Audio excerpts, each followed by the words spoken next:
In transcription, the DNA is copied onto a single strand of RNA called mRNA or messenger RNA. The RNA polymerase will bind to the DNA at a promoter, which is a specific sequence of DNA that signals the RNA polymerase where to bond, and then it will open up that section of the DNA and start adding RNA nucleotides along the coding strand. And then the mRNA strand will unattach from the DNA, and the DNA will twist back into its double helix as it leaves the RNA polymerase.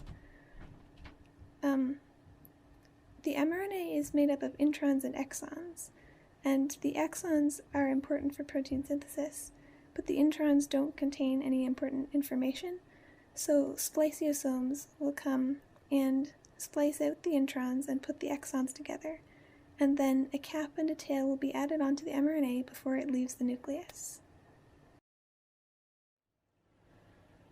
Once it leaves the nucleus, the mRNA comes to the ribosome.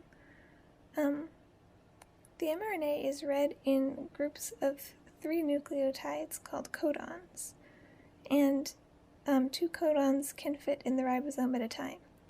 So it'll keep reading until it reaches AUG, methionine, and then a tRNA molecule with an anticodon that matches the codon of the mRNA will come to the P site, and it'll have an amino acid that corresponds with the codon.